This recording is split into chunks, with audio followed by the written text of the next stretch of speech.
I'm 93 years old, and I've been living alone for the last 15 years. Most people think that sentence should sound tragic, like something is missing, like I'm supposed to lower my voice and say it with sadness.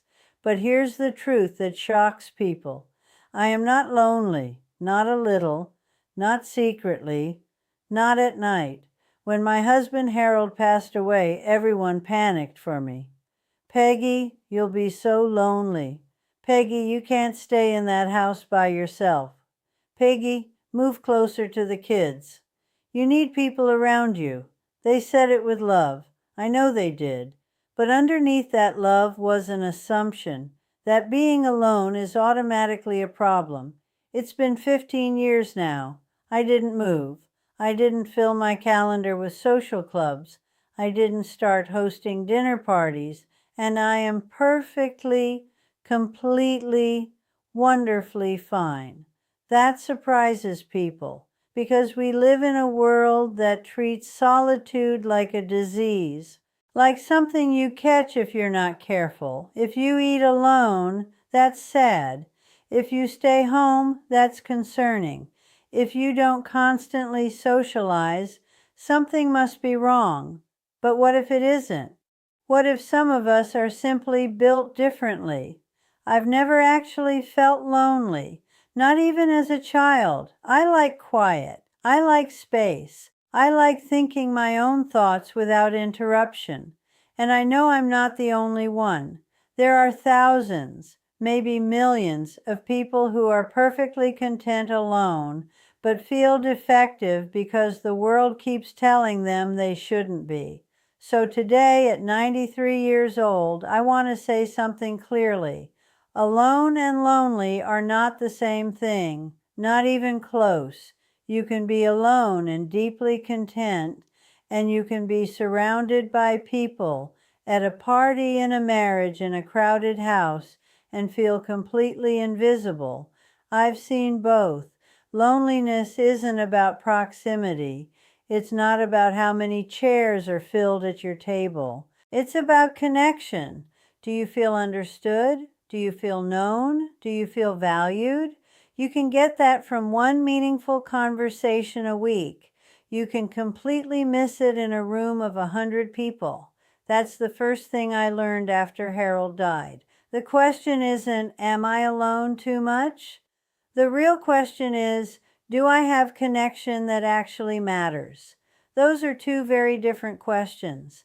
I talk to my daughter Karen every Sunday, 20 minutes, sometimes 30. That's enough for me. Some people need daily contact. Some need constant conversation. That's fine. But don't assume you need non-stop company just because it looks normal from the outside. Figure out what you actually need. It might be far less than you've been told.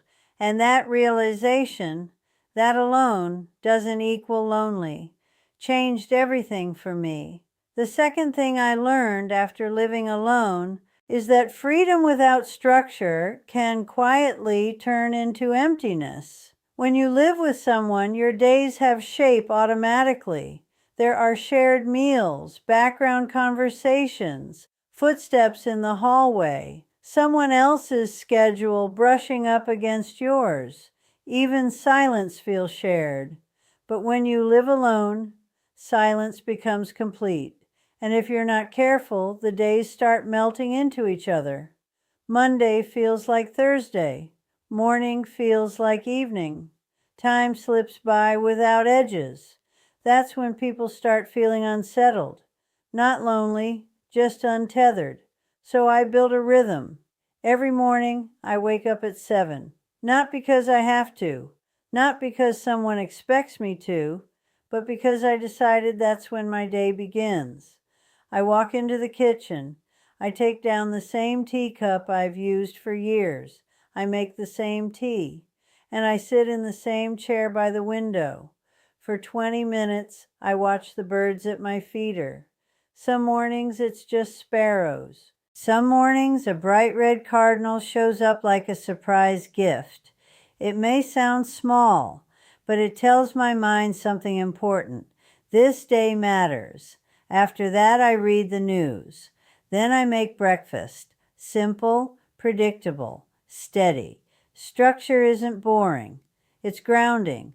When Harold was alive, I made dinner at 5:30 sharp. That's when he got hungry.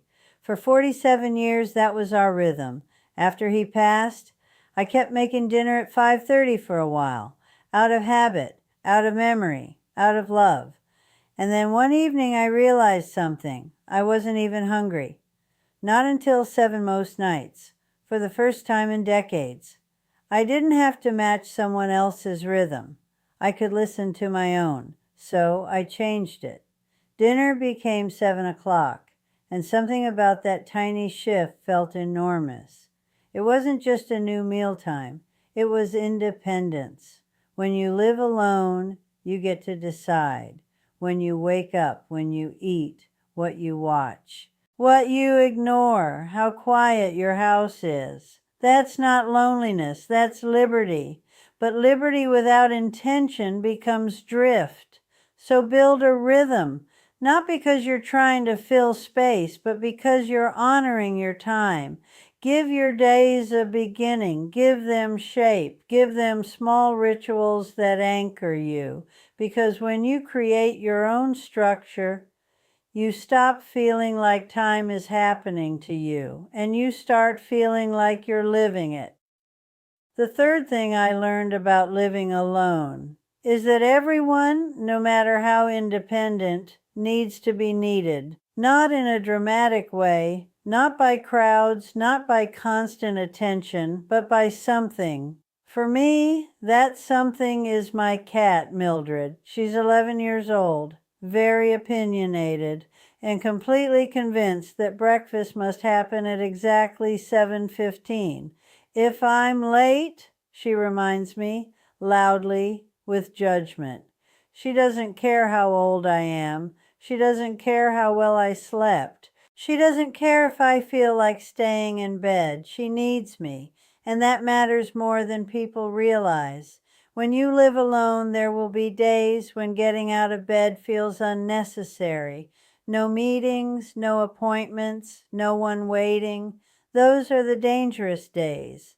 Not because you're lonely, but because you can disappear into yourself. Having something that depends on you pulls you back into the world. It doesn't have to be a pet.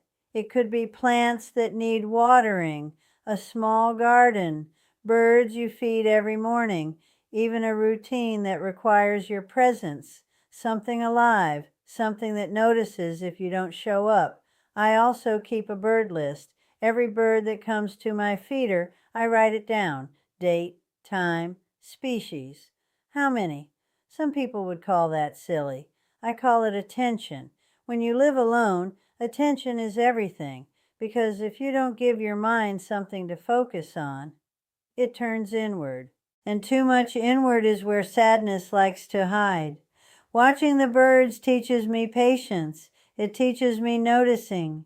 It reminds me that the world is still moving, with or without me. And somehow, that's comforting. So find something that needs you, not to trap you, not to overwhelm you, but to gently anchor you. Because purpose doesn't always come from big responsibilities.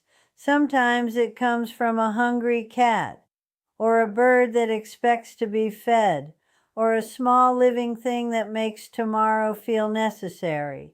The fourth thing I learned about living alone is that your social energy becomes precious. When you live with others, interaction is constant. Conversation just happens. Company fills the air whether you want it or not. But when you live alone, every interaction is a choice, and that means you can't afford to waste it. I used to think having lots of friends meant I was doing life correctly, that being busy meant I was healthy, that a full calendar meant I was normal. It doesn't. It just means you're tired. Now at 93, I have 3 close friends. That's it. Margaret from church. We've known each other for over 60 years. Doris from my book club. Sharp mind, kind heart. And my neighbor Helen, who's 84 and also lives alone. 3 people who know me, 3 people I don't have to perform for, I don't have to explain myself to, I don't have to pretend with. That's worth more than 20 acquaintances who drain me. For a long time I felt guilty about this, like I should want more friends, more activities, more noise. But here's what I finally understood. Quality is not selfish, it's survival. One real conversation is worth 10 polite ones. One person who truly sees you is worth 20 who just know your name. If you're introverted, stop apologizing for it. If you prefer depth over chatter, stop explaining yourself. A small circle doesn't mean a small life. It means a focused one. When you live alone, you learn this quickly. Peace is expensive, and you pay for it by being selective. Not everyone deserves access to your time. Not everyone earns your energy. Not every invitation needs a yes. Choose people who leave you feeling calmer, not emptier. Choose conversations that nourish, not exhaust, because solitude plus the right people is far richer than constant company with the wrong ones. The last thing I learned, and this is the hardest one, you have to like yourself, because when you live alone, you're with yourself all the time. There's no escaping your thoughts, no background noise of other people's lives, no distraction from who you really are. If you don't enjoy your own company, solitude becomes punishment. If you do, it becomes a gift. This took me years to learn. I spent most of my life thinking I was too quiet, too boring, too much of a homebody. I compared myself to louder people, busier people, and felt like I was doing life wrong. I wasn't. I was just doing it differently. And different is not wrong. I like reading. I like my tea in the morning. I like watching birds and petting my cat. I like going to bed early. I don't like parties. I don't like small talk. I don't like being busy just to look important. And at 93, I finally stopped apologizing for any of it. Here's a question I want you to ask yourself if you're struggling living alone. Are you struggling because you're lonely, or are you struggling because you think you should be lonely? Those are not the same problem. One needs connection, the other needs permission. Permission to live a quieter life than the world tells you to want. I miss Harold. I always will. 47 years is a long time to share a life. There's an empty chair at the table that never stops being empty. But missing someone isn't the same as being lonely. I carry him with me. I think about him every day, and I still have a full life without him. A different life, but still full. My children worry that I'm isolated. I understand why, but I'm not isolated. I'm just quiet. I have my routine. My cat, my books, my birds, my 3 friends. Sunday calls with Karen. Grandchildren visits at Christmas. I have enough. More than enough.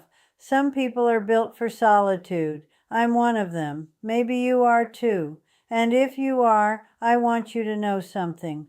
There is nothing wrong with you. You are not broken. You are not missing a piece everyone else has.